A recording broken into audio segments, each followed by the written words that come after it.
Business சம்பந்தமாவோ start up சம்பந்தமாவோ ஐடியாவை கையில் வச்சுட்டு இருக்கிறேன். அந்த ஐடியாவை எப்படி வேலிடேட் பண்ணுறதுங்கிறது தெரியல அப்படின்ட்டு நிறைய நண்பர்கள் எனக்கு வந்து தொடர்பு கொள்கிறாங்க. பட் அவங்க எல்லாத்துக்குமே நான் ஒரு விஷயம் வந்து தெளிவாக சொல்லி அனுப்பிச்சிருக்கிறேன், சொல்லவும் இப்பவும் விரும்புகிறேன்.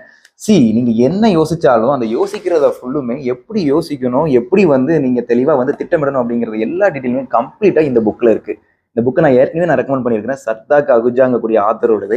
ஸோ இது வந்து ஸ்டார்ட் அப் காஃபி அப்படிங்கக்கூடியது, அதாவது ஃபண்ட் ரைசிங் பண்ணுறது, ஐடியாவை எப்படி வந்து அடுத்த லெவலுக்கு கொண்டு போகிறது, இந்த மாதிரி பல இன்ஃபர்மேஷன்ஸை இதில் ஷேர் பண்ணியிருப்பாங்க. நான் பேசக்கூடிய விஷயங்கள் நிறைய இதோட பொருந்துறதுனால நான் இந்த புக்கை வந்து எல்லாருக்குமே ரெக்கமெண்ட் பண்ணுறேன். அதாவது இந்த புக்கில் படிக்கும்போது என்னென்னா, சில பேப்பரிக்கலான டாக்குமெண்டான விஷயங்கள் நம்மளால் இதில் புரிஞ்சுக்க முடியும், ஒரு பிஸ்னஸ் சம்மந்தமானது.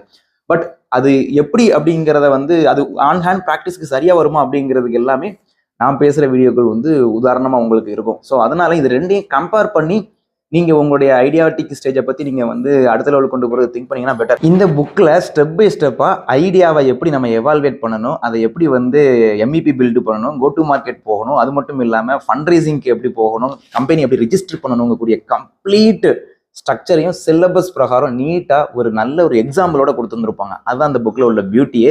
இந்த கான்செப்டை நீங்கள் தெரிஞ்சுக்கிட்டு நீங்கள் ஏதாவது ஒரு டீமை போய் இன்வெஸ்டார் டீமோ ஏஞ்சல் இன்வெஸ்டர்ஸ் டீமையோ நீங்கள் அப்ரோச் பண்ணுறீங்கன்னா, அவங்க உங்கள்கிட்ட ஏதாவது ஒன்று சொல்லும்போது அது உண்மையிலே டாக்குமெண்டட் ப்ராசஸ் பிரகாரம் தான் சொல்கிறாங்களா, இல்லைன்னா சும்மா அடிச்சு விட்றாங்களா அப்படிங்கிறது எல்லாமே உங்களால் புரிஞ்சுக்க முடியும். ஏன்னா ஐடியாவை எவால்வேட் பண்ணி கொடுங்கன்னு சொல்லிட்டு நீங்கள் எந்த டீம்கிட்ட கொடுத்தாலும் அந்த ஐடியா கண்டிப்பாக ஏதாவது ஒரு வகையில் லீக்கேஜ் ஆகும். ஸோ அந்த சமயத்தில் நீங்கள் வந்து இவங்க மூலமாக தான் பேருக்குமோ அப்படிங்கக்கூடிய ஒரு பெரிய வருத்தத்துக்கு ஆளாயிருவீங்க. அப்படிங்கிறதுனால தான் இந்த மெசேஜை நான் உங்களுக்கு சொல்கிறேன். ஸோ தென்காசி ஃபவுண்டர்ஸ் தயவு செஞ்சு ரொம்ப கிளாரிட்டியாக உங்களுடைய ஐடியாவை அடுத்த லெவல் கொண்டு போகிறதுக்கு முயற்சி பண்ணுங்கள். கங்க்ராட்ஸ்.